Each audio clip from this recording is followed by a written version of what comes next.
Okay, so let's start with a short prayer. Please put your hands on heart. Slowly inhale and exhale to the Supreme God, Divine Father, Divine Mother, to all the great ones, all the holy gurus, all the saints, archangels, holy angels, angels of pranic healing and Aratic yoga, all the local deities of Guwahati and Assam, including Goddess Kamakhya. We humbly invoke your blessings, guidance, help, and protection during the session as well as throughout our life. Thank you, thank you, thank you. Okay, so welcome you on the fourth virtue, on the topic of fourth virtue. Okay, जैसे कि we discussed it earlier also, the soul और जिसको हम हमारा जो पहचान है हम आत्मा has got three qualities: divine love, divine light, divine power. Okay, divine love manifest होता है लविंग काइंडनेस नॉन इंजुरी से और जनरोसिटी नॉन स्टीलिंग से, और डिवाइन लाइट या इंटेलिजेंस मैनिफेस्ट होता है ऑनेस्टी एंड नॉन लाइंग से, या फिर उसका ही हायर वर्जन जो है accurate perception, correct expression and non falsehood. These three virtues that we have already covered. Today we are going to talk about the fourth virtue, that is constancy of aim and effort, जो कि हमारा soul का power aspect के साथ connected है. The power is manifested as constancy of aim and effort and non-laziness. So अगर आपको life में पावर चाहिए, okay, if you need power in your life, then this is a virtue that you need to practice. This is a virtue that you need to try to practice. So ये एक cycle है. Power, ये practice करने के लिए भी power चाहिए, और जैसे आप ये प्रैक्टिस करेंगे तो आपके अंदर और पावर बढ़ेगा. Power means the power of the soul which we are. Physical strength का बात नहीं कर रहे हम. ओके, सो लेट्स अंडरस्टैंड पहले कि हमारे गुरु मास्टर चोआ कॉक्सुई ये बुक में, सोल बुक में, इसके बारे में क्या बताते हैं. ठीक है. So in this book the master says there is he gives example of a story. अब ये स्टोरी मैंने कई और जगह भी पढ़ा है. This story I read somewhere they give example of Socrates, somewhere they give example of Vivekananda. Okay, अलग अलग लोगों के नाम के साथ जुड़ा हुआ है, but the story remains the same. So that's why I would again tell you the story. Story ये है कि एक डिसाइपल, एक शिष्य जो स्पिरिचुअल एस्पिरेंट बोलते हैं मास्टर जी इसको, तो अपने गुरु को ढूंढ रहा होता है कि कोई अच्छा गुरु मिल जाए, कोई सही तरीके का गुरु मिल जाए जो मेरे को गाइड करे. सो बहुत घूमने भटकने के बाद उसको एक गुरु दिखते हैं, जो गुरु जैसे लगते हैं देखने में, सौम्य एकदम. He was meditating in the side of a lake, that Guru, spiritual teacher. और वो जाके उनके पास बैठता है, कई देर तक वो वेट करता है. After some time the spiritual teacher opens his eyes and ask कि तुमको क्या चाहिए, व्हाई आर यू वेटिंग. तो ये शिष्य जो है वो बताता है कि मुझे, I would like to achieve illumination in a very short period of time. He says this कि मुझे बहुत जल्दी इल्यूमिनेशन या एनलाइटनमेंट या समाधि उपलब्ध करनी है, बहुत जल्दी है, मुझे बहुत जल्दी है इस बार. I want to get it very fast. So something like no, आजकल का माइंड ऐसा ही होता है, हर चीज़ फास्ट चाहिए. इंस्टेंट कॉफ़ी का ज़माना है, हर चीज़, everything is fast. No one has a time to wait. So this guy, this student was also like that. He said that मेरे को बहुत जल्दी illumination चाहिए. तो उस गुरु ने क्या किया, उसको लेक में ले गया और लेक के पानी के अंदर उसको दबोचा. Okay. So when he put his head inside the water and he was not allowing him to come up. और पानी के नीचे वो सांस नहीं ले पा रहा है. And he was trying hard to come out so that he can breathe. सो जब कुछ देर बाद देखा कि नहीं और ज़्यादा करेंगे तो ये डूब जाएगा या मर जाएगा, तो गुरु ने उसको छोड़ दिया. And somehow he comes up, and जैसे तैसे लंबी सांसें लेते हुए फिर गुरु उसको पूछते हैं कि जब तुम पानी के नीचे थे तो तुमको क्या चीज़ सबसे ज़्यादा ज़रूरत थी. बोला एयर, हवा. बिकॉज लाइफ रिस्क पे था और एक ही चीज चाहिए था, दिमाग में कुछ और था उस टाइम पे, बोले नहीं कुछ और, कुछ भी नहीं था दिमाग में, बस एक ही चीज था कि किसी तरह हवा चाहिए, एयर चाहिए। तो उसके गुरु ने कहा कि जिस दिन तुम इल्यूमिनेशन या एनलाइटनमेंट या समाधि को इस तरीके से चाहोगे, उस दिन तुमको अचीव हो जाएगा। So basically what the story says is basically, जैसे हमने एक मूवी में भी देखा है ना, Om Shanti Om, I think you remember that dialogue ना, किसी चीज को अगर दिलो जान से चाहो तो पूरी कायनात तुमको उससे मिलाने के लिए हेल्प करती है। सो how intense is your desire is that makes a difference. So basically constancy of aim and effort is related to our intense desire. So it is a key to achieve success in the life. तो normal physical world में भी आपको अगर कोई चीज़ पाना है, किसी चीज़ में सक्सेस पाना है, कोई चीज़ अचीव करना है, what you need is you need constancy of aim and effort. आपको उस चीज़ के पीछे लगे रहने की जो एक जिद होती है, एक ड्राइव होती है, एक मोटिवेशन होती है, परसिवियरेंस भी बोलते हैं जिसको, that is required. in the childhood when I used to watch all this Mahabharata, Ramayana and all this Purana stories TV में भी आते थे, हम लोग देखते थे कि जैसे असुर है, ओके, असुर इज डूइंग तपश्चर्या एंड सालों साल से तपस्या कर रहा है, and some day God appears and God gives the boon।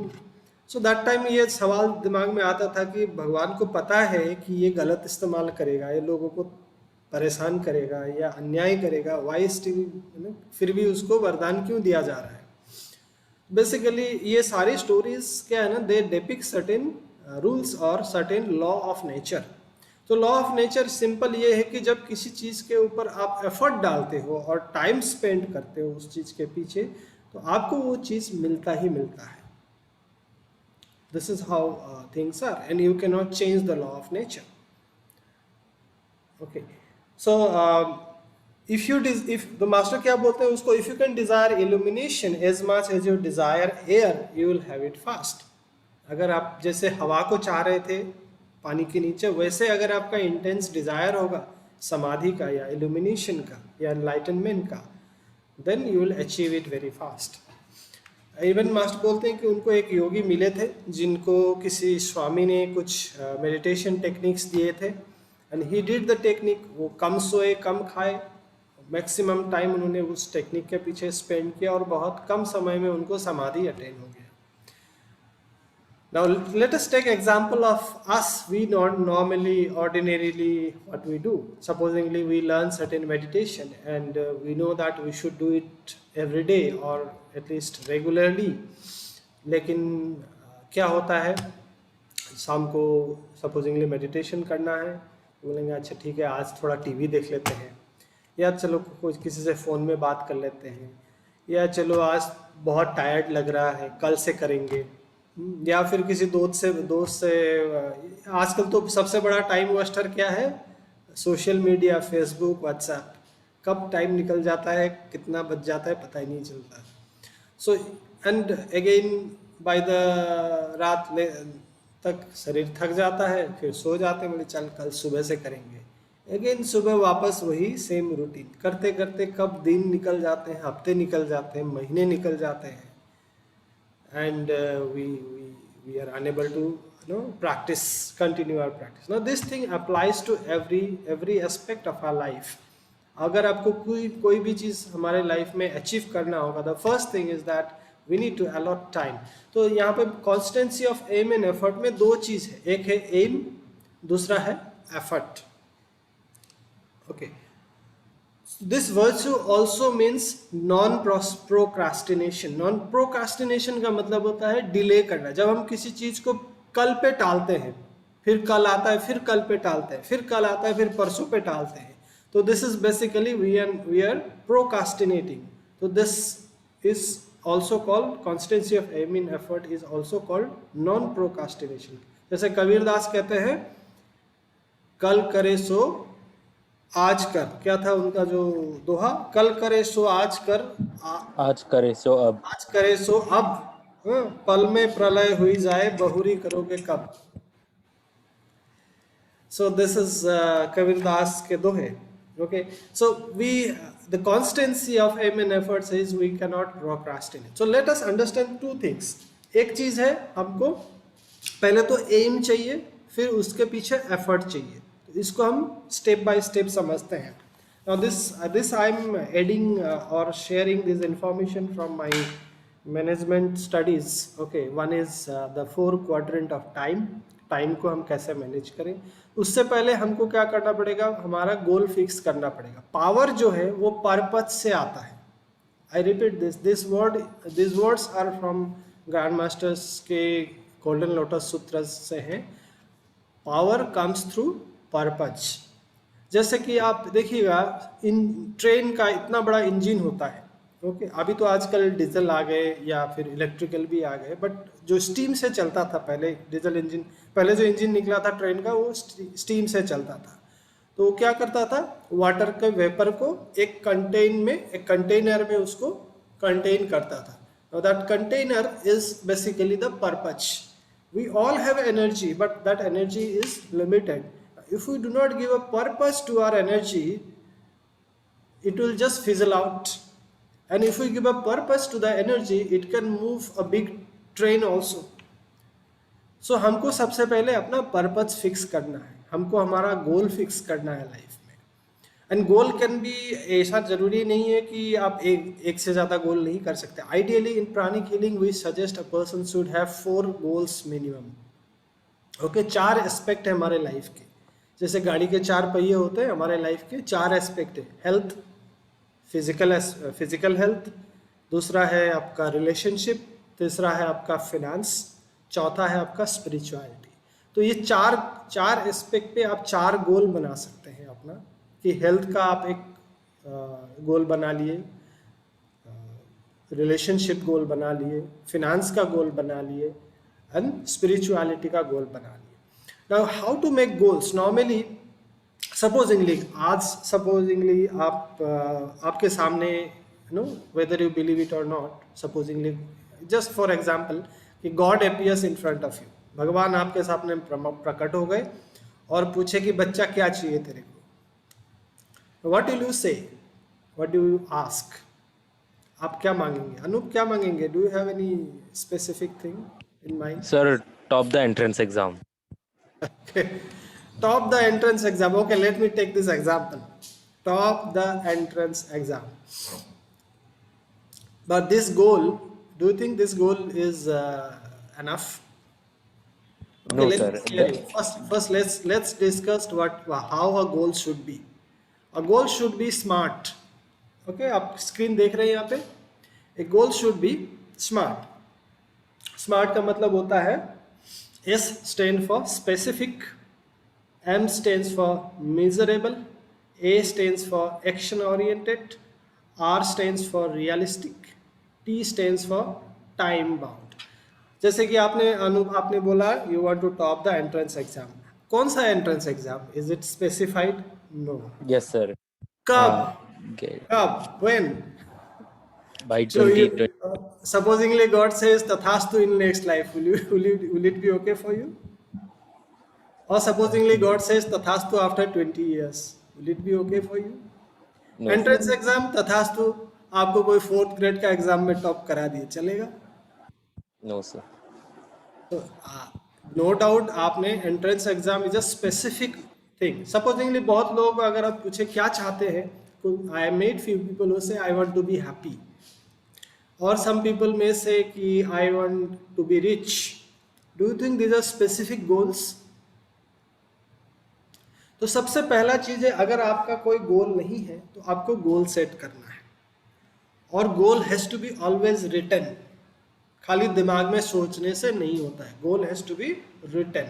इसके पीछे लॉजिक क्या है, कैसे एनर्जी मूव करता है, वो मैं आपको बताऊंगा.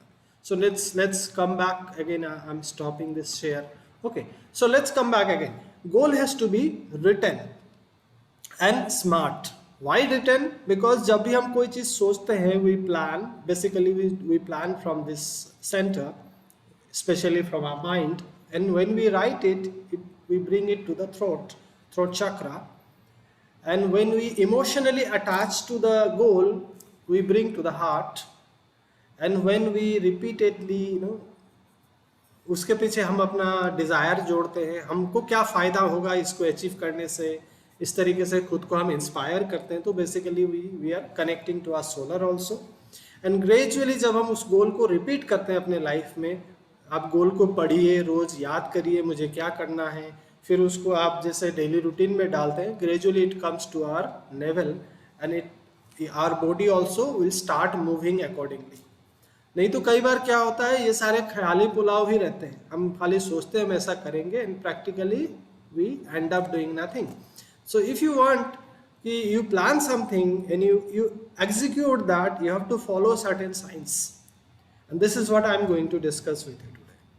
Okay, so सबसे पहले आपका गोल जो है वो स्पेसिफिक होना पड़ेगा। Let's come to the basic smart goal. Smart goal का पहला वर्ड क्या है? S stands for specific. You cannot say I want to be rich, I want to be happy. If you say I want to be rich, you have to define. Okay, next step, S के बाद क्या आता है? M stands for measurable. Okay, जैसे आपने बोला I want to be top. Okay, that is measurable. सबसे ऊपर। कोई बोलता है अगर मैं अमीर बनना चाहता हूँ, can it be measured? It cannot be measured. उसमें उन्होंने कितना पैसा मुझे होने से आप खुद को अमीर कंसिडर करते हैं, वो आपको स्पेसिफाई करना पड़ेगा। Supposingly someone may say कि okay, I should have 10 crore rupees in my bank, example. Now that is measurable. 10 crore रुपए आप मीजर कर सकते हो, अकाउंट कर सकते हो, राइट? इस तरीके का आपको मेजरेबल गोल सेट करना है। थर्ड जो ए है, SMA, again I'll just share this page. A means it has to be action oriented. Just supposingly आपने बोल दिया मेरे को 10 करोड़ रुपए चाहिए, या आपको 10 करोड़ रुपए, you want to be rich and you want to have 10 crore rupees, but is it going to happen suddenly? Someday कि अचानक आपके हाथ में कोई लॉटरी का टिकट आ गया, आपको 10 करोड़ रुपए मिल गए, ऐसा नहीं होता है। ओके, सो क्या करना पड़ता है? We have to work towards it, action oriented. A stands for actionable, तो उसके पीछे आपको काम करना पड़ेगा। और that what work you are going to do, you have to put it in the paper. उसी को हम बोलते हैं शेड्यूलिंग। ओके, इन गोल्डन लोटस सूत्र मास्टर बोलते हैं कि a schedule is a manifestation of emotional commitment. तो एफर्ट जो है, एफर्ट के 3 लेवल्स है। एक है फिजिकल एफर्ट, दूसरा है इमोशनल एफर्ट, तीसरा है मेंटल एफर्ट। पहले तो हम गोल सेट करेंगे, उसके बाद उस पर एफर्ट लगाएंगे। ओके, सो एक्शन ओरिएंटेड में जो भी आपका गोल है, मेजरेबल, इतना पैसा या जो what ever is goal, supposedly, और इजी तरीके के लिए मैं आपको एग्जाम्पल के लिए बोलता हूँ। सपोजिंगली समवन सेज कि I want to lose weight, किसी को वेट लूज करना है। Now that is not measurable. I want to lose weight में कोई मेजरमेंट नहीं है, कितना kilo that person has to mention. Okay, I want to lose, supposingly आज आपका वजन 80 किलो है and you want to become 70, so that means you want to lose 10 kilo of body weight. Now that becomes a measurable goal. Action oriented में क्या होगा? What you can do to lose weight, you have to exercise and you have to take care of your diet. तो उस चीज़ को आपको action में आपको schedule बनाना पड़ेगा। आप कब एक्सरसाइज करेंगे, ओके, आप क्या करेंगे, that scheduling, that routine that you have to prepare. Now the SMA, A is actionable, the R stands for realistic. Supposingly किसी का वजन 150 किलो है, that just for example, and the person says कि मेरे को I want to be 60, and that is also within few months, so that's something very unpractical. Realistic नहीं होता है। R stands for realistic, it has to be realistic. कोई बोलता है मेरे को 100 करोड़ रुपए चाहिए, एंड आज आपके पास कितने पैसे हैं? बोलते हैं 1 लाख रुपया है, एग्जाम्पल के तौर पर। Now reaching 100 crore from 1 lakh, I won't say it's impossible, but it's not that realistic also. सो आपका गोल जो है वो रियलिस्टिक भी होना पड़ेगा. आपको खुद को गोल पढ़ के आपको खुद को लगना पड़ेगा कि यस ये अचीवेबल है. अगर आपको खुद को लगता है ये अचीवेबल नहीं है तो आप उसके पीछे आप काम नहीं करेंगे. The purpose is no make smart goal. The smart में R stands for realistic and the last one T stands for time bound. आपको टाइम का कैप देना पड़ेगा. जैसे आई आस्क्ड यू अनूप कि आपको 10 साल बाद आप टॉप करेंगे तो चलेगा क्या. You have not mentioned by when. Okay, like यहाँ पे अगर मैं वेट लूज का एग्जांपल लूंगा, if somebody makes a goal कि I want to lose 10 kilo of weight within 3 months of time, now that becomes a smart goal. Are we clear on this, how to prepare a smart goal? Yes, making sir. A right goal is a first step towards success. आपने गोल ही अगर गलत बना लिया तो फिर वहीं पे अटक जाएंगे. Like I worked in various companies in my 20 years of career. हम लोग हर महीना कंपनी का टारगेट सेटिंग करते हैं. ठीक है, इस महीना कंपनी को कितना बिजनेस करना चाहिए, and accordingly we divide the target to all the sales people और the marketing guys. Now there we have to see कि if the target is not realistic, not seems very tough for the guys, they will not go for it. And at the same time the target should not be very easy also कि भाई ये तो आराम से हो जाएगा. तब क्या है, वो ग्रोथ नहीं करेगा. सो हमको थोड़ा सा खुद को स्ट्रेच भी करना पड़ेगा और इतना ज़्यादा स्ट्रेच भी ना करें कि भाई देख के टारगेट देख के डर जाए. That is what is called smart गोल. तो स्मार्ट गोल में आपको मेजरेबल होना पड़ेगा, टाइम फिक्स होना पड़ेगा, इसको एक्शन में डालने का कैपेसिटी होना पड़ेगा आपको. Then only it is the chances of getting manifest the goal is very very high. Are we clear on this?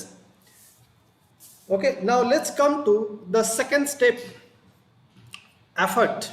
Okay, effort means basically giving your energy. आपने एक बार गोल सेट कर लिया, अभी उस गोल के पीछे आपको एनर्जी लगाना पड़ेगा आपका. तो energy can be mental effort. Mental effort में it can be like constantly thinking every day night before sleep you read your goal कि what you want to do. Okay, constantly thinking about it. Mental effort में एक और चीज आता है कि reframing your strategy. Supposedly आपने आज एक गोल सेट किया, बहुत जैसे कि एग्जांपल हम हर साल न्यू ईयर पे न्यू ईयर रिसोल्यूशन सेट करते हैं. ठीक है, गोल सेट कर लिया और 2 महीना बाद अचानक कोविड आ गया, सब कुछ बंद. Now you may need to readjust your strategy there कि भाई सब बंद है. तो हम सपोजिंगली आपने किसी ने गोल सेट किया कि वेट लूज करना है, and the person takes admission in a gym, and अचानक ड्यू टू कोविड जिम बंद हो जाते हैं. तो उनको वो स्ट्रैटेजी अपना चेंज करना पड़ेगा. Just because the gym is close you can not drop your goal. कि गोल को आपको कंसिस्टेंट रखना है, मेंटेन करना है. So you can choose to do exercise at your home और you can choose to buy some equipments. So वो आपको as per the situation, as per the circumstance, दुनिया के सराउंडिंग के चेंजेस के हिसाब से अपने स्ट्रैटेजी को रीएडजस्ट करना पड़ता है.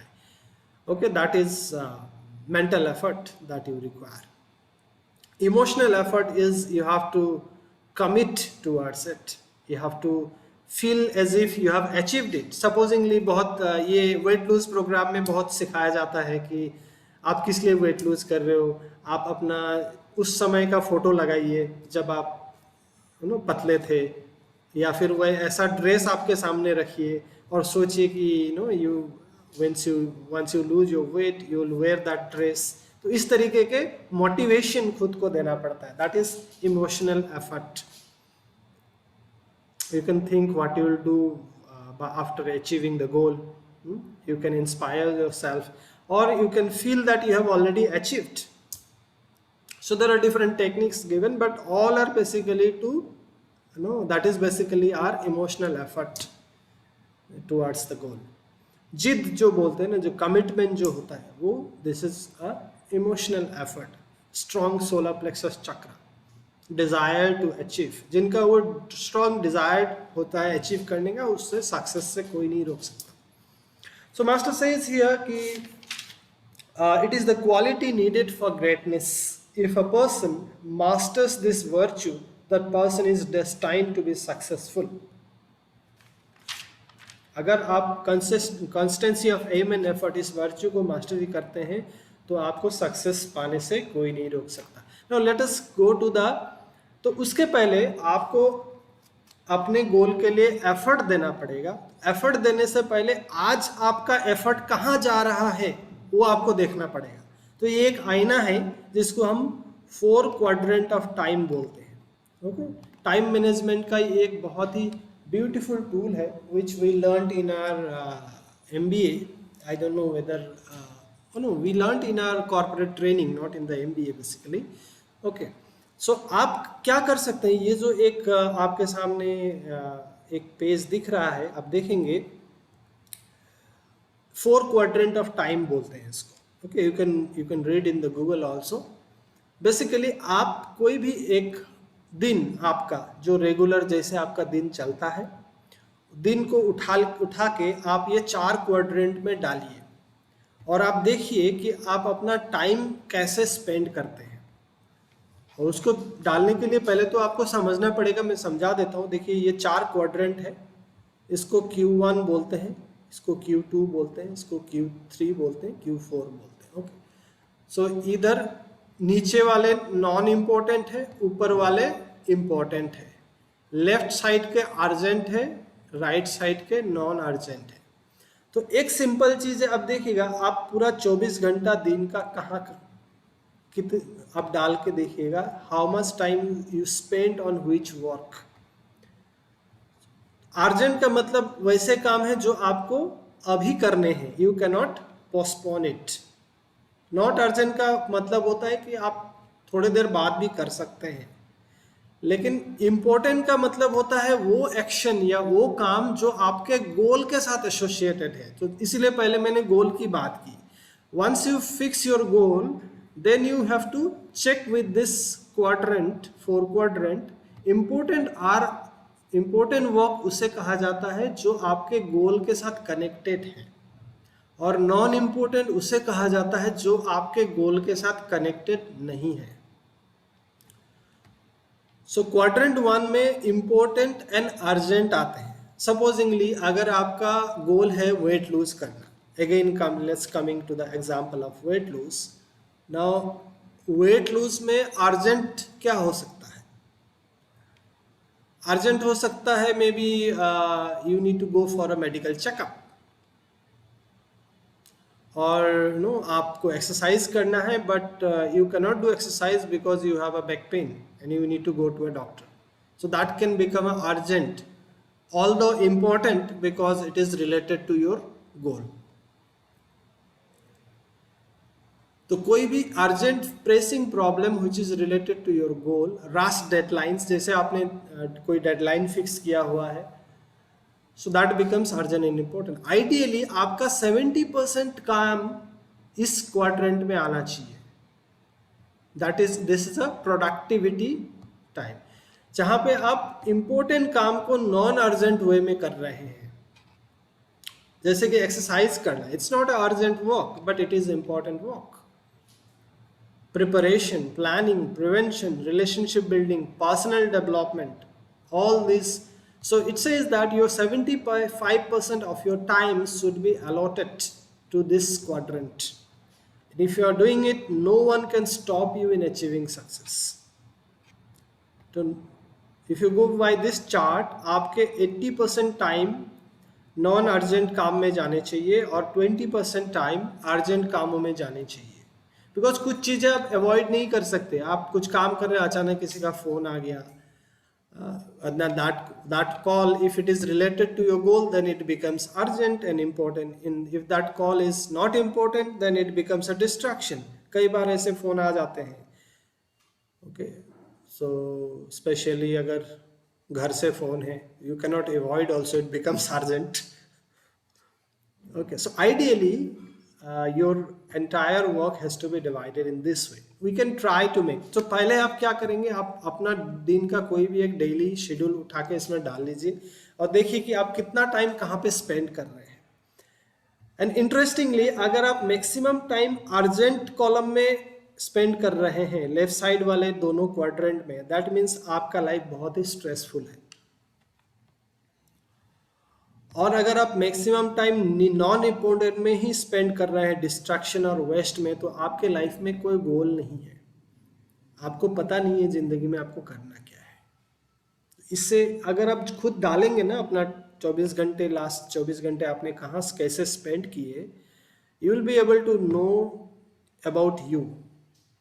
आपको खुद का आईना दिखेगा कि मैं कहाँ पे हूँ. मैं वापस से बोल रहा हूँ, अगर आप मैक्सिमम टाइम नॉट इम्पोर्टेंट में, ये दोनों क्वाड्रेंट में खर्च कर रहे हैं, दैट मीन्स आपका लाइफ का कोई गोल नहीं है. बचपन में हम पढ़ते थे ना, aimless life is like a boat without a rudder. So आपका life is like a boat without a rudder if you are spending most of the time in these two quadrants. And if you are spending most of the time in these two quadrants, you are living a very balanced, focused life. Okay. And if you are spending your most of the time in these two quadrants, crisis और distraction में, तो आपका life basically fire fighting में जा रहा है, बहुत stressful life है. So you will be able to understand this.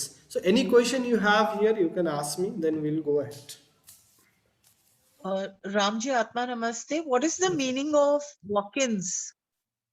What's the meaning of Walk-ins है ना? Walk-ins मतलब जैसे आप घर में हैं, आप कोई काम कर रहे हैं, अचानक कोई आ गया. Now you have to attend that person. Okay.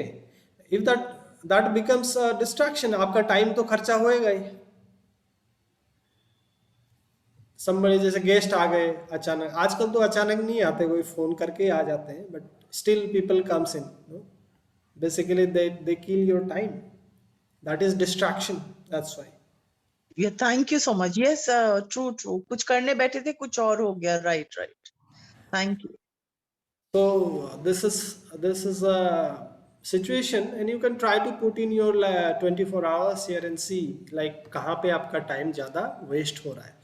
Awareness is first, then later on, फिर इसके बेसिस पे और आपके गोल के बेसिस पे आप अपना शेड्यूल या डेली रूटीन बना सकते हैं कि मैं डेली कितने बजे क्या काम करूँगा या करूँगा. यस सर, वो टारगेट टाइम अलॉटमेंट थोड़ा बता दीजिए ना, जो अर्जेंट और इम्पोर्टेंट को क्रॉस कर 5%, like why is it 5%, why the other one is 75%? Because आपको सारे इंपॉर्टेंट काम जो है नॉन अर्जेंट वे में करना चाहिए. This is the best way, this is the most productive way of doing things. Important काम को आप अर्जेंट वे में करेंगे तो आप हमेशा स्ट्रेस में रहेंगे. Planning, preparation, prevention, relationship building, personal development, ये सारे काम, जैसे आपका गोल अगर एग्जांपल के तौर पे वेट लूज है, तो वेट लूज के लिए आपको क्या करना पड़ेगा, एक्सरसाइज करना पड़ेगा. Exercise is not an urgent walk, but it is an important walk. So most of the productive work of your life comes under this quadrant. इसीलिए आपको सबसे ज्यादा टाइम यहाँ पे स्पेंड करना चाहिए. That's why the target time allotment is 75% here. अब supposedly अगर 24 घंटे में से आप 6 घंटे सोते भी हैं, 18 घंटे का 75 और 70% time you should spend here. और जिस दिन आप ये कर लेंगे ना, तो आपको अपना सक्सेस से कोई नहीं रोक सकता.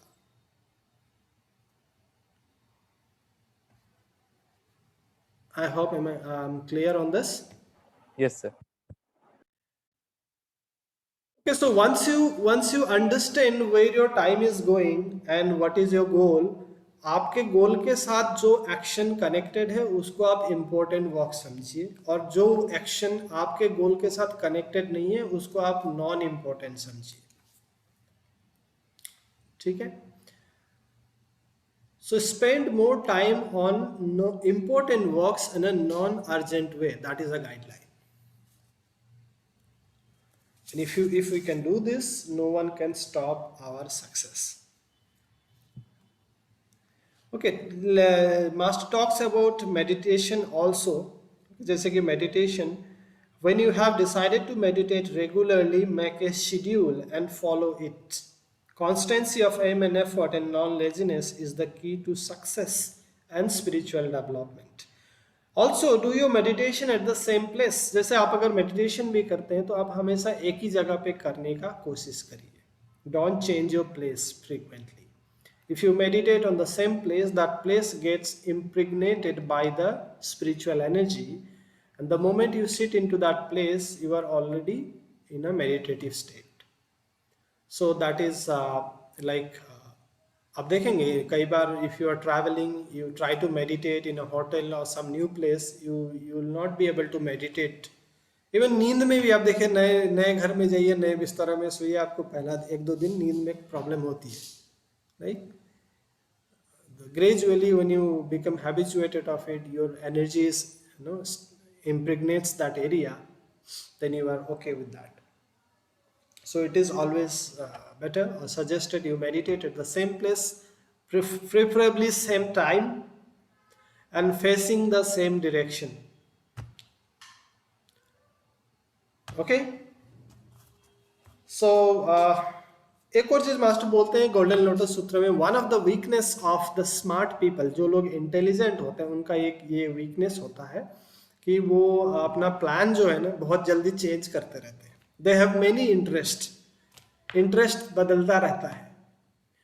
इसीलिए गोल लिख के फिक्स करना बहुत जरूरी है.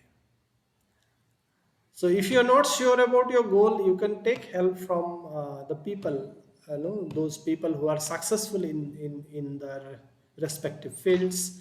You can take help those who are pranic healers. You can use scanning.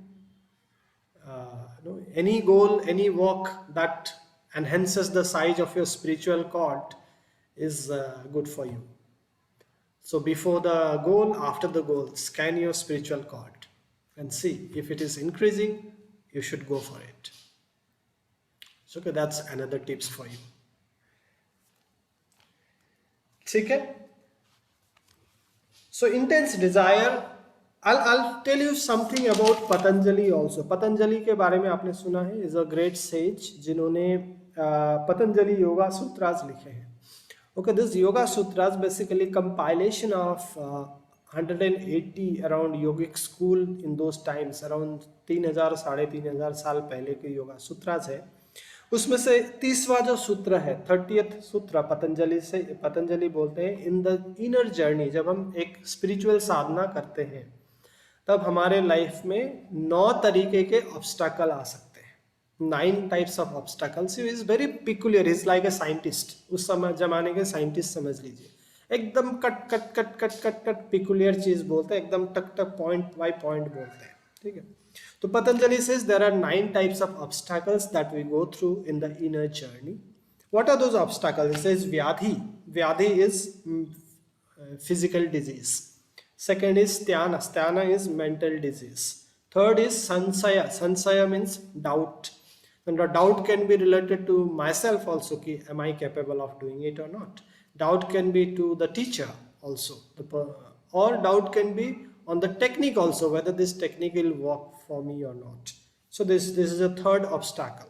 The fourth obstacle is called pramada. Pramada means delusion or confusion or impulsive behavior. Okay, जैसे कि लोगों को पता है, कुछ लोग, the people who are having diabetes, the person should not eat sweet, but still the person craves for it. That is pramada. The fifth is alasya, laziness. तो इसलिए मास्टर बोलते हैं constancy of aim and effort हमको practice करना चाहिए, और क्या नहीं करना चाहिए, लेजीनेस नहीं करना चाहिए. That's why he says non laziness. Laziness is again it's also called the inertia. ये हमारा एक नेचर है, प्रकृति का नेचर है. जैसे गीता में कृष्ण बोलते हैं कि त्रिगुणात्मक प्रकृति है, सत्व रजस and tamas, 3 natures of the qualities of the nature. Due to ये जो तमस नेचर है, दैट इज कॉल्ड इनर्शिया. उसके वजह से हमारे अंदर जड़ता आती है.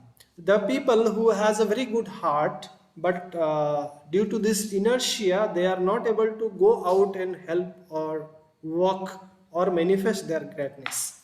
इसलिए master even in the great invocation it says that the will to do good, खाली गुडविल से नहीं होता है, विल टू डू गुड चाहिए, और जिनके पास विल टू डू गुड है वही दुनिया को चेंज कर सकते हैं।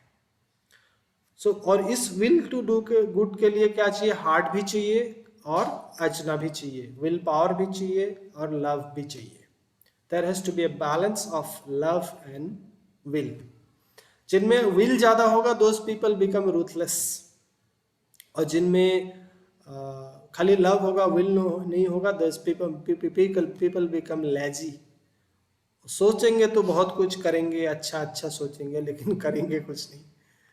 सो that doesn't make change the world basically. Okay, so व्याधि, स्त्यान, संशय, प्रमाद, आलस्य is a laziness.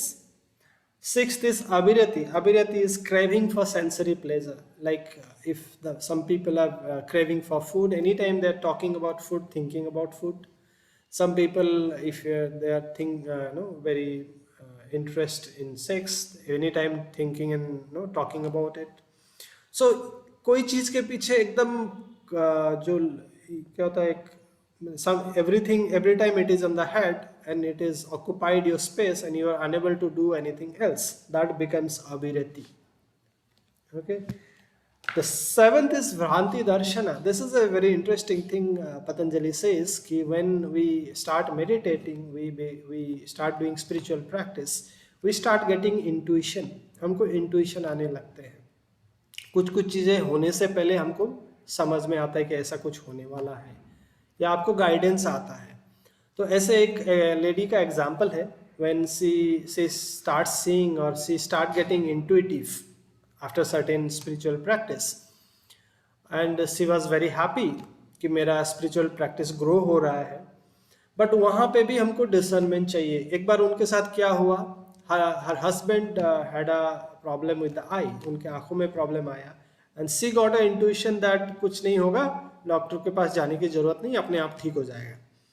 And she said the same thing. और पहले भी उस लेडी के कई सारे इंट्यूशन सही हुए थे, तो वो लोग डॉक्टर के पास नहीं गए। कुछ दिनों बाद बीमारी ज़्यादा हो गया, डॉक्टर के पास गए, डॉक्टर बोला अभी तो हम रिवाइव नहीं कर सकते, ही विल टर्न, मतलब कंप्लीटली ब्लाइंडनेस की तरफ जा रहे हैं, आपने मेरे पास आने में बहुत लेट कर दिया। दिस लेडी इज थिंकिंग कि मेरे इंट्यूशन ने मुझे धोखा दिया।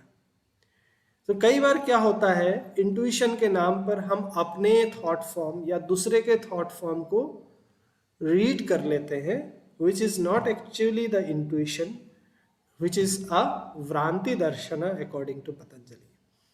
So this is also an obstacle to the inner journey. And Analabdha Bhumikatva, this is the eighth obstacle. It is a failure to concentrate, failure to continue. एक चीज हम करते हैं, एक महीना करते हैं या एक हफ्ता करते हैं, कुछ दिन करते हैं, फिर मन ऊब जाता है, फिर कुछ और करने का मन करता है। ये जो टेंडेंसी है, that is the biggest obstacle in the spiritual journey. Not only in the spiritual journey, I think in हर चीज में ये बहुत बड़ा obstacle होता है। इसलिए मास्टर बार बार बोलते हैं constancy of aim and effort. Okay, नौवां जो ब्लॉकेज है और द obstacle है inner journey में पतंजलि के हिसाब से, that is called अनवस्थितत्व, means unsteady experience. जैसे कई बार आपको मेडिटेशन करेंगे, बहुत दिनों के बाद कई बार करेंगे तो आपको बहुत मजा आएगा, लगेगा बहुत ब्लिस है, पीसफुल फील हो रहा है। कई बार आप करेंगे, नेक्स्ट डे करेंगे, फिर वैसा फील नहीं हो रहा है, फिर कुछ दिन तक देखेंगे कुछ नहीं हो रहा है, खाली थॉट चलते रहते हैं, फिर एक दिन मेडिटेशन किए, बहुत अच्छा फील हुआ। तो ये जो एक्सपीरियंस है, that experience is not constant. Some day we experience something good, some day we do not. This is called अनावस्थितत्व, unsteady experience. This also becomes a obstacle to the inner journey or the spiritual practice. So ये 9 तरीके के obstacle का एक ही solution देते हैं Patanjali. That's why मैं इतना time क्यों लिया explain करने के लिए. All these 9 obstacles can be solved by only one antidote. Patanjali says 32 sutra में तत्प्रतिषेधार्थम एक तत्व अभ्यास. To solve all this obstacle, just practice on one thing. एक चीज आप डिसाइड कर लीजिए कि मैं इसको करूंगा और आप उसको कंटिन्यू करिए. Don't keep on changing your practices. If you are doing 2 in-heart meditation, continue 2 in-heart meditation for at least 3 months. Any practice that you choose, continue it with regularity and constancy. This is what is the solution or the antidote to all the obstacles. Okay, so the sutra says that pratishedartham ekatattva abhyasa. The same thing master bolte hain constancy of aim and effort and non-laziness. Okay, so I'll just share one prayer to you. It is mentioned in the So, golden. Ram ji, अगर if you don't mind, आपने बहुत अच्छे तरीके से बहुत सुंदर से बताया, अगर ये इनको if you don't mind, English में इनके वर्ड्स हैं क्या आपने जो ऑब्स्टिकल्स बताए बहुत अच्छे से See, बताए? basically this sutra is in Sanskrit. Okay, so इसका हाँ, translation अंडरस्टैंड इसका ट्रांसलेशन मैं अच्छा आपको बता सकता हूँ.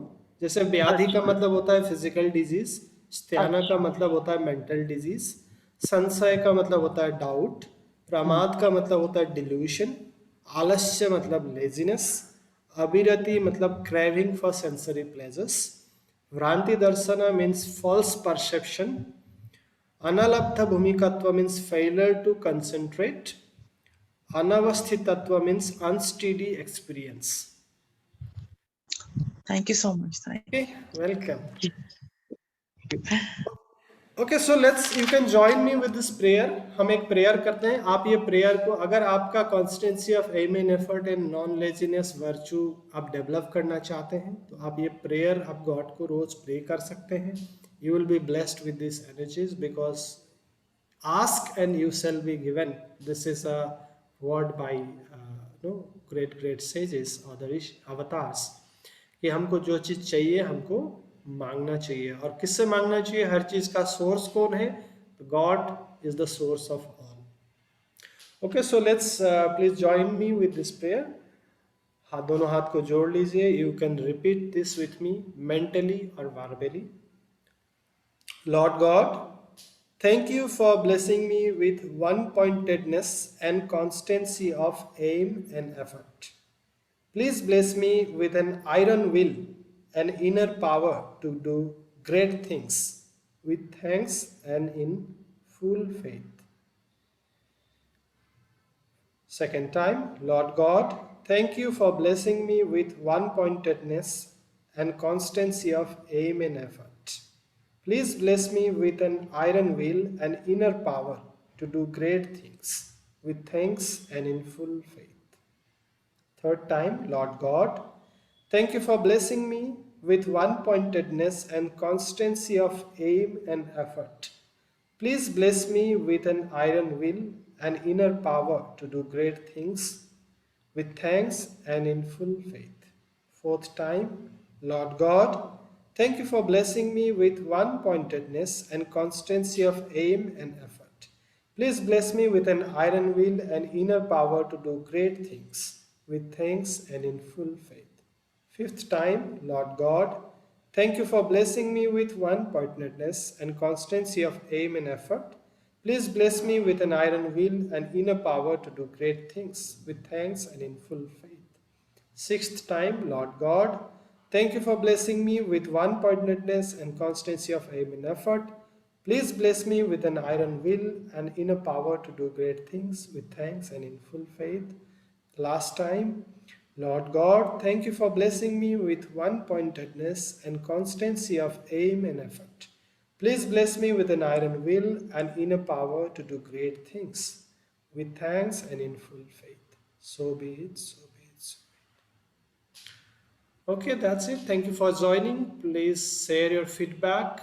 You can post in the groups that you are into. Thank you for joining for this session, and also to all the people who will watch this later. Atma Namaste. See you all.